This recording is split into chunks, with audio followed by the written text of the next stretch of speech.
मूर्तियों को तोड़ देना या मतलब क्रिटिसाइज़ करना, तो ये चीज़ इस्लाम में इतना ज़्यादा हार्डकोर टाइप में क्यों है? हम जी, जैसे अपने देश में जाते हैं, कई सारे प्राचीन मंदिरों को देखते हैं या वर्ल्ड के भी कई हेरिटेज को देखते हैं, जहाँ कमाल की खूबसूरत-खूबसूरत मूर्तियाँ रही हैं, चाहे वो भगवान की हो या किसी भी जीव-जंतु, प्राणी, किसी भी चीज़ की रही हो। तो कोई इतने खूबसूरत चीज़ों को इतने बेरहमी से कैसे तोड़ सकता है सर? ठीक है, मतलब ये क्या लॉजिक क्या है मुझे समझ में नहीं आता कि इस्लाम को इतना मूर्ति पूजा इन सब चीज़ों से इतनी नफ़रत क्यों है सर? ठीक है। तो आपका जो सवाल है वो मूर्ति तोड़ने के ताल्लुक से है कि मूर्ति पूजा के ताल्लुक से? चूँकि दोनों मूर्ति चीज़ें पूजा अलग-अलग। से भी है और मूर्ति तोड़ने से भी है सर। तो चलें मूर्ति पूजा पर पहले बात करते हैं, ठीक है? फिर मूर्ति तोड़ने पर बाद में बात करेंगे। तो मुझे एक बात बताएँ कि मूर्ति पूजा इंसान को करनी चाहिए या नहीं करनी चाहिए?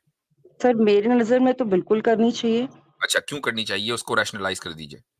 सर एक किसी चीज़ को जब आप अच्छे से विजुअलाइज़ करते हैं या हुँ, सिम्बलाइज़ करते हैं, तो ठीक, उस चीज़ को फ़ॉलो करना ज़्यादा आसान हो जाता है। जैसे एक बच्चे को पढ़ाइए आप, ठीक है। ऐसे नॉर्मली पढ़ाइए, एक एप्पल होता है, वो लाल होता है, वो हुँ, गोल होता है, तो वो उसको नहीं समझ पाएगा। लेकिन हुँ, उसी एप्पल को आप लाके उसको जब हाथ में देंगे कि देखो ये एप्पल होता है, जी, तो उसे समझने में ज़्यादा समझ आ आसानी जाएगा। होती है। ठीक है, जब वो बच्चा वैसे बड़ा ही हमें होता है लगता है जब हाँ वो जी। बच्चा बड़ा होता है और आप उसको कॉन्सेप्ट्स सिखाती हैं, तो तब भी आप उसको एप्पल और मैंगो हाथ में देती हैं या वो कॉन्सेप्ट वैसे ही समझ नहीं जाता सर, है? जैसे-जैसे उसका कॉन्सेप्ट ज़्यादा क्लियर होते जाता है, तो जी, जी हाँ, ये जो चीज़ें होती हैं वो कम होती जाती है क्योंकि कम वो होती उसको जाती पहले है। से ही कनेक्ट कर तो पाता इसका है। मतलब हाँ। ये है कि एक बच्चा जो है, वो अपने इंटेलेक्चुअल पीक पर उस वक़्त पहुँचेगा जब उसको विजुअलाइज़ करने की ज़रूरत नहीं है, बगैर उसके वो समझ जाएगा, राइट? पर सर वो कुछ ना कुछ तो अपने माइंड में बनाएगा ना छवि, वो एक वो अलग बात है, बैकअप वो में एक अलग लेके बात है। आएगा। जभी आपने जो एप्पल ऑरेंज है वो हटा दिया, अब आप उसको मसलन आइंस्टाइन की थ्योरी समझा रही हैं, उसमें एप्पल ऑरेंज है नहीं।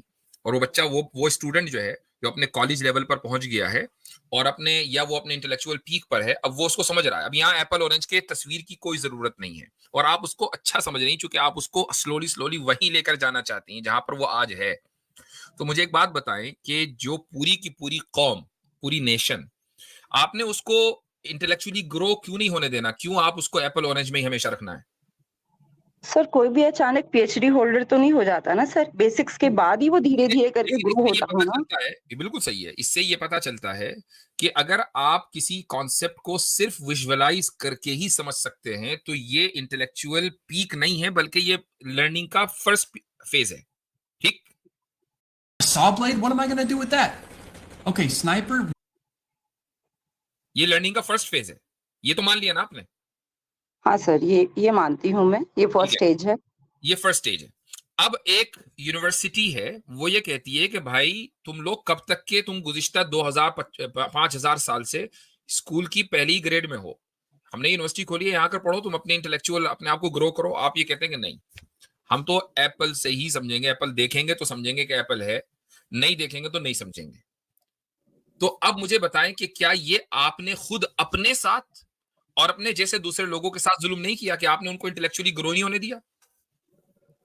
सर वो इंटेलेक्चुअल लेवल भी एप्पल से और बढ़ते जाता है ना सर, जैसे-जैसे हम और हायर क्लासेस में जाते हैं, तो हमारा जो कन्वे करने का मेथड होता है, वो जी। और ज़्यादा मतलब ग्रो अप हो जाता है। अब हम किसी को न्यूटन का ये समझाने के लिए या फिज़िक्स का लॉ या उसके लिए या ज्योग्राफी कोई भी पार्ट समझाने के लिए सर, अब उन चीज़ों का कुछ ना कुछ तो माध्यम यूज़ करेंगे ना सर, ठीक है, ठीक है। ऐसे मैं हवा में मेरा जो थोड़ी बात सवाल है करेंगे। आपसे वो ये जी। है कि मसलन मैं किसी कॉन्सेप्ट को उस किसी भी माध्यम को विजुअलाइज़ किए बगैर, किसी भी मीडियम को विजुअलाइज़ किए बगैर एक कॉन्सेप्ट समझ जाता हूँ, ठीक है?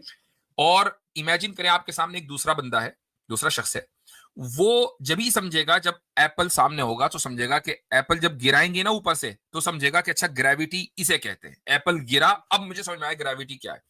मैं बगैर एप्पल गिरे ग्रेविटी समझ रहा हूँ। बेहतर कौन है?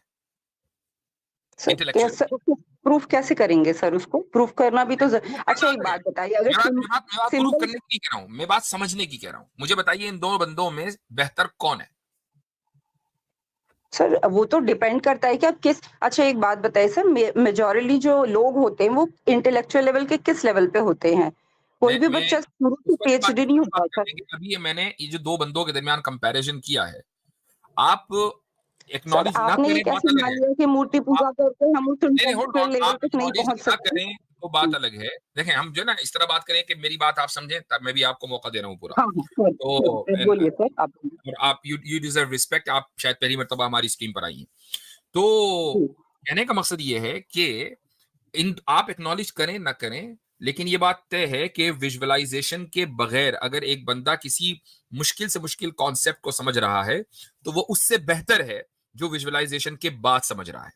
यहां तक तो तो मैं बात, आपसे एक सवाल पूछूं सर? एक यहां सवाल तक तो पूछूं सर? होल्ड ऑन हो जाइए, यहां तक तो सिंबॉलिक विजुअलाइजेशन की बात हो गई है कि भाई किसी जी, सिंबल को विजुअलाइज करना, यहां तक तो ये एक उसूली बात हो गई है। अब आप आगे आ जाएं, मूर्ति पूजा पर आ जाएं। ठीक है, वो क्या है? देखें, क्या मुझे एक बात बताइए कि आपके नजदीक क्रिएटर एग्जिस्ट करता है या नहीं करता है? करता है सर। करता है, ठीक है। क्या आपने क्रिएटर की कोई इमेज देखी है कभी?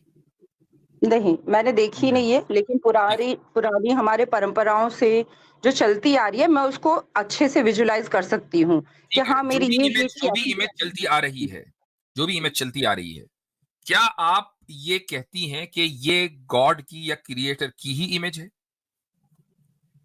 सर, वो तो मानने ना मानने के ऊपर है। नहीं, तो ये तो कोई बात ना हुई ना। एक आदमी अगर एप्पल को ऑरेंज माने तो वो ऑरेंज तो नहीं हो जाएगा ना, एप्पल एप्पल ही नहीं, रहेगा। नहीं, वो तो तो ठीक है सर, लेकिन हाँ, एक तो बोलिए। मतलब मानने से को you have to rationalize it ना। आपको रैशनलाइज करना पड़ेगा। कोई भी बात आप अगर कह रही हैं, इस तरह के जो डिस्कोर्स होता है उसमें हम रैशनैलिटी की बुनियाद पर बात करेंगे ना, हम आस्था की बुनियाद पर। आप ठीक है, आपने पूरा एक मस्जिद को मंदिर में बदल दिया, लेकिन वो कोर्ट में चल गया, यहाँ नहीं चलेगा। ठीक है, यहाँ पर आपको रैशनलाइज करना पड़ेगा। मुझे वो बताइए कि वो जो इमेज आपके जहन में जो जो एक्सक्यूज़ जो मी सर, परंपरा से आपने कहा चलती चली कि आ एक रही है। Hold on. Excuse me sir, आपने कहा कि एक एक मस्जिद को मंदिर में बदल दिया, तो क्या सर कई मंदिरों को मस्जिद में नहीं बदला गया इसी देश में? जी, उस पर कई भी आ रहे मंदिरों को भी तो मस्जिद हैं। में बदला गया है सर। आप बात मुझे सुन मुझे लीजिए वो पहले। कोर्ट रूलिंग दे दीजिए, मुझे वो कोर्ट रूलिंग दे दीजिए जिसमें कहा गया हो कि आस्था की बुनियाद पर हम इस मंदिर को मस्जिद बदल रहे हैं। वो कोर्ट तो रूलिंग सर आपको नहीं मिलेगी। तो हाँ, ये पुराने वाली कोर्ट मंदिर की रूलिंग जरूर मिलेगी कि आस्था की बुनियाद पर एक मंदिर को मस्जिद में बदला जा रहा है, तो इसलिए ये क्वेश्चन बेकार है। असल बात यह है कि वो जो इमेज है जो परंपरा से चली आ रही है, वो क्या आप उसके बारे में 100% रैशनलाइज उसको कर सकती हैं कि ये गॉड की इमेज है? सर, हमें उतना फ़र्क नहीं पड़ता, हम बस मानते हैं कि वो शिव हैं, वो शब्द भी हो सकते हैं, वो ओम भी हो सकते हैं, वो मूर्ति भी ओके, हो सकते हैं, तो वो अगर मान बिना लीजिए मैं अगर एप्पल को ऑरेंज मानूं, तो क्या वो ऑरेंज है? आप ये कह सकती हैं कि भाई आपकी अपनी जो भी आशा मानो। क्या ये नहीं सही सर, है? नहीं है ना। भाई एप्पल को नहीं, एप्पल कहा जाएगा, ऑरेंज को ऑरेंज कहा जाएगा। अगर आपकी जी, ये आस्था है तो कि भाई नहीं, बस मान लिया हमने कि जी गॉड की एक इमेज है, जबकि गॉड की कोई इमेज नहीं है। अब मैं एक और मिसाल दे रहा हूं आपको। मैंने मान लिया कि प्राइम मिनिस्टर की जो इमेज है ना, वो मोदी वाली नहीं बल्कि राहुल गांधी वाली है, या वो हुँ, तेजस्वी वाली है, या वो अखिलेश वाली है, या वो हिटलर वाली है। क्या आप उसको तो सही मानेंगे? नहीं सर। तो अब अगर ये पैरामीटर आप तो वहां नहीं नहीं, अप्लाई करेंगे, देखिए, तो खुदा पे यहाँ क्यों अप्लाई बात करेंगे भाई? यहाँ बात धर्म या रिलिजन की हो रही है सर, यहाँ सब कुछ मानने पे चलता है। आपका भी बिल्कुल। धर्म मानने पे चलता है, हमारा भी मानने पे चलता यही बुनियादी फर्क है। यही है। बुनियादी फर्क है कि आपके यहाँ जो धर्म है ना, वो मानने पर चलता है। हमारे यहाँ जो दीन और धर्म है वो सिर्फ मानने पर नहीं चलता, बल्कि हम उसको रैशनलाइज करते हैं। हाँ, एग्जैक्टली। जरूरी नहीं कि हर एक आदमी को रैशनैलिटी पता हो, ये कोई जरूरी नहीं है। लेकिन अगर कोई रैशनैलिटी जानना चाहता है तो उसकी रैशनैलिटी मौजूद है। That's the point. एक मुसलमानों की, एक एवरेज मुसलमानों की बड़ी तादाद है कि उनको हर चीज की रैशनैलिटी नहीं पता। लेकिन अगर आप पंडित जी से भी ना मूर्ति पूजा की या इस तरह के जो कॉन्सेप्ट मैंने आपसे पूछे हैं उनकी रैशनैलिटी पूछेंगे, वो फौरन आस्था को लिया, भाई आस्था है। तो आपका धर्म चलता है आस्था पर, इस्लाम नहीं चलता। इस्लाम आस्था के साथ रैशनैलिटी ऐड करता है। ये है पॉइंट। सिस्टर, असल में इसको इसको इस तरीके से भी आप समझ सकती हैं। मैं इसको एग्जांपल देता हूँ कि जैसा कि आपने बताया कि आप किसी शिवलिंग को या किसी भी मूर्ति को विद ऑल ड्यू रिस्पेक्ट आप उसको क्रिएटर मानते हैं, तो आपके सामने एक ग्रुप ऑफ पीपल आ जाएगा, वो कहेगा हमारे यहाँ पे एक बहुत बड़ा सुअर था, उसने जो है उसने यहाँ पर फीकस, ठीक है, फीकल मैटर निकाला, तो इसको हम क्रिएटर मानेंगे। तो आपका दिमाग भी कहेगा भाई कि यार ये क्या बकवास है। नहीं, वो कहेंगे नहीं भाई हमारी आस्था है। तो फिर उससे क्या होगा ना, उससे क्या होगा कि डिस्कोर्स जो है ना वो बंद हो जाएगा। तो अभी आपने ये बात कही कि यह आस्था है, तो द डिस्कोर्स इज शट। फिर कोई बात नहीं होती बात करने की। फिर तो मैं मतलब वो ऐसी बात होगी कि मैं एक दीवार के सामने अपना सर पीट रहा हूँ। जी, तो अच्छा। एक एग्जैक्टली एक सवाल जो मेरे जहन में आया सिस्टर के लिए, वो ये कि अभी एक बीजेपी लीडर ने ये कहा कि जगन्नाथ जो है वो मोदी जी के भक्त हैं। बिल्कुल तो गलत है सर। मुझे तो नहीं, मिले तो 2 थप्पड़ लगाऊं उसको। क्यों? ये तो उनकी आस्था है। सर आस्था का मतलब ये थोड़ी होता है एग्जैक्ट कि आप भगवान से ऊपर इंसान को रखें। किसी भी धर्म में भगवान की आपने अलग एक आपने स्थान अब आप है, देखें, अब वो आप इंसान देखें को कि रखें। आपने आपने 2 थप्पड़ लगाने की बात कर दी कि मुझे मिले मैं उसको 2 थप्पड़ लगाऊं, क्योंकि उसने भगवान से ऊपर एक इंसान को रखा है। हम ये कह रहे हैं कि इंसान का दर्जा तो पत्थर से ऊपर है। आप अगर उस भगवान से ऊपर पत्थर को रख दें तो फिर आपको गुस्सा क्यों नहीं आता? आप ऐसे लोगों को 2 थप्पड़ क्यों नहीं लगाती? नहीं सर, हम उस पत्थर में भगवान नहीं देखते। हम सिर्फ उसको सिंबलाइज़ करने के लिए याद रख अगर ऐसा होता तो क्या हम खुद से मूर्ति बना के और खुद से विसर्जित करते? ये तो बता सवाल दीजिए ये है मुझे। कि अगर संबित पात्रा जो हैं वो मोदी जी हाँ। में भगवान देख रहे हैं और वो भगवान भी जगन्नाथ से ऊपर है, तो आपको गुस्सा क्यों आ रहा है? उनकी आस्था है ना। नहीं, मोदी एग्जैक्टली जी में भगवान भगवान तो सब में है सर। भगवान आप में है, मुझ में है। एज़ अ पर्सन तो मैं मानती नहीं हूँ सब में भगवान है। नहीं, बात ये है लेकिन कि वो भगवान लेकिन जो है, जो आप मान रहे हैं, वो मेरी और आपका की पूजा नहीं कर रहा है। ठीक है? ये तो मान रहे हैं ना? ठीक है, हाँ भगवान जी, सब में आपके आपके एतबार से, वो लेकिन मेरी पूजा जगन्नाथ नहीं करेगा सर, पर मैं उसका जगन्नाथ अंश हूँ। मेरी मैं आपकी पूजा उसी तो का नहीं कर अंश रहे हैं। हूँ।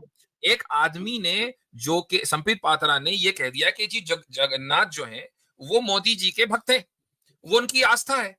आप मुझे नहीं पता कि इसमें नहीं यही मसला होता है आस्था की बुनियाद पर, जब आप किसी चीज को रैशनलाइज नहीं करते तो कि एक कौन-सा आदमी की धर्म है जो आस्था कुछ भी आस्था हो के सकती बुनियाद है, पर नहीं तो चलता? फिर अब मुझे आपको बताइए।